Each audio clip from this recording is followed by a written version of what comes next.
Buenas noches con todos, colegas. En esta oportunidad, les voy a hablar sobre el tema de adaptación celular. Mi nombre es la doctora María del Pilar Yamilé Rosales Puyó, residente de Anatomía Patológica por el Instituto de Medicina Legal por la Universidad San Marcos. Ah, ya, en la introducción. Bueno, la introducción es que las células, debido a las funciones y estructuras, van a presentar respuestas hacia estímulos para satisfacer sus demandas fisiológicas. La adaptación no es más que respuestas funcionales y estructurales reversibles a los estados fisiológicos y a ciertos estímulos patológicos. La adaptación, partamos del concepto. La adaptación no es más que cambios reversibles en el número, el tamaño, el fenotipo, la actividad metabólica o las funciones de las células en respuesta a cambios ambientales. Y aquí vamos a ver que se van a dividir en dos tipos, que son las fisiológicas y las patológicas.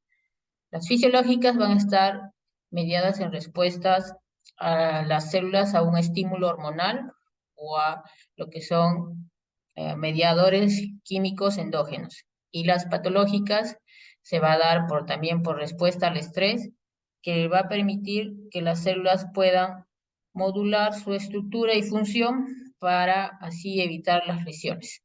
Y pueden adoptar diferentes formas.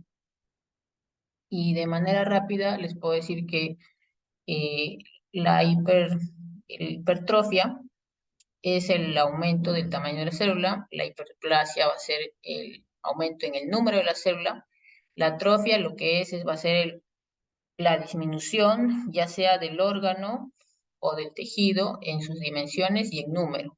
Y la metaplasia no es más que un reemplazo de un epitelio por otro.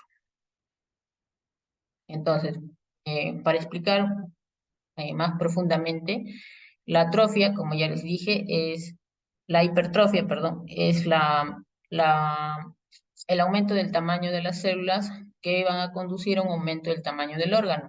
Se van a dividir en fisiológicas y patológicas. Las fisiológicas son el aumento a la demanda funcional o estímulo, y aquí tenemos el ejemplo del útero. En las mujeres gestantes, el útero va a tener que eh, cambiar, modificar, adaptarse para poder desarrollarse el embrión. Y lo otro es por estímulo, que son los fisiculturistas, ¿no? Que mediante el ejercicio ellos también ocasionan una hipertrofia en los músculos. Y cuando es patológico, generalmente se va a deber a dos tipos, por estímulos mecánicos y por mediadores solubles, que lo que hacen van a estimular el crecimiento de las células, y esto va a llevar a una progresión, a una situación, y puede llevar a un daño también.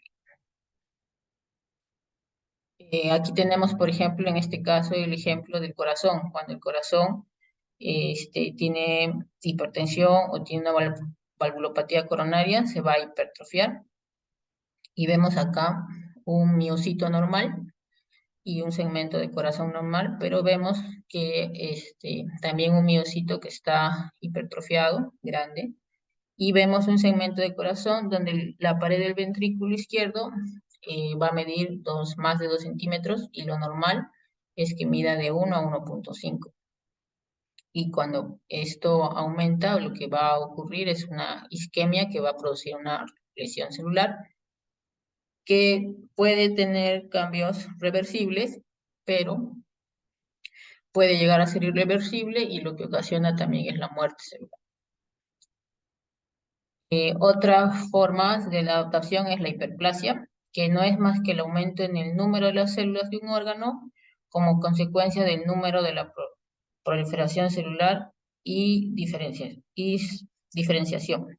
Aquí tenemos que puede ser igual, también puede ser fisiológica o patológica.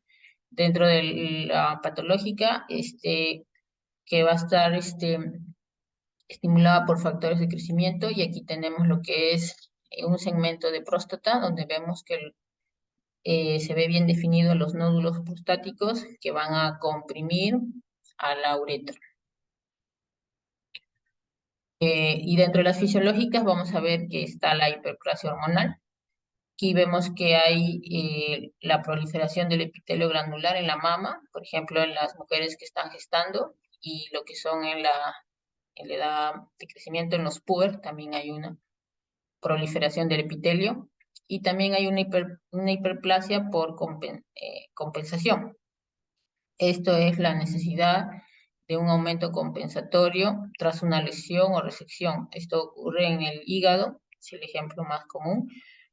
Cuando se reseca el hígado, se activa la actividad mitótica y esto hace que llegue a recuperar su tamaño normal.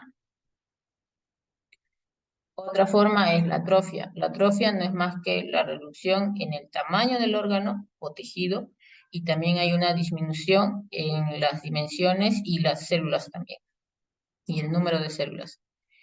También se va a dividir en lo que es fisiológica y patológica. La fisiológica son por estructuras embrionarias y hay una disminución del tamaño, por ejemplo, en el útero posparto, ¿no? Y en lo que es la patológica va a ser por falta de actividad o desuso, que esto ocurre en los pacientes que son postrados. Van a tener ellos una atrofia del músculo por pérdida de inervación, la denervación, por una nutrición inadecuada. Esto ocurre en los niños, el ejemplo es el marasmo. Cuando hay una disminución del riego sanguíneo, ocasiona una atrofia progresiva, que esto va a llevar por una aterosclerosis, y también va a haber una atrofia senil. Y aquí vemos el ejemplo de un cerebro que ya está atrofiado, es mucho más pequeño. También vemos la pérdida de estimulación endocrina y por presión.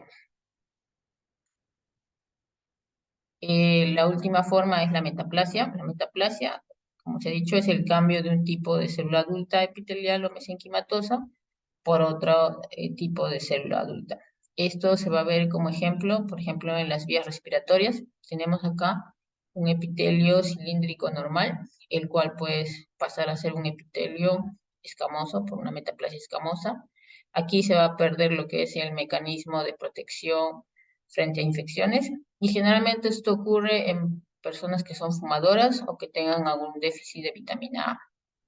Y el otro ejemplo que tenemos es en la vía digestiva, lo que es el epitelio del esófago, es un epitelio escamoso normal y pasa a ser un epitelio cilíndrico. Esto generalmente es por la enfermedad de reflujo, y esto lo ocurre, puede llegar a ser la enfermedad del esófago de Barré.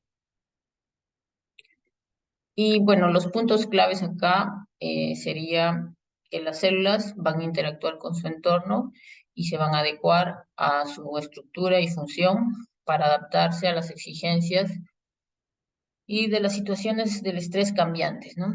La adaptación puede adoptar diferentes formas, que generalmente son cuatro, que es la hipertrofia, la hiperplasia, la atrofia y la metaplasia. Y el otro, que cuando se supera la capacidad de adaptación al estrés externo, esto resulta excesivo y aparece lo que es la lesión celular, que puede ser reversible o irreversible. Y esta es la bibliografía que se ha usado.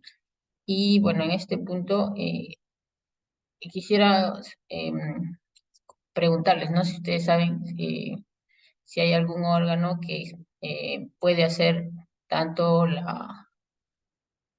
la hipertrofia como la hiperplasia. Si alguien me pudiera responder. Buenas noches, doctora. La respuesta sería útero. Así es. El órgano que puede hacer ambas formas es el útero. El útero generalmente en las mujeres gestantes, ¿no? Gracias, muy amable.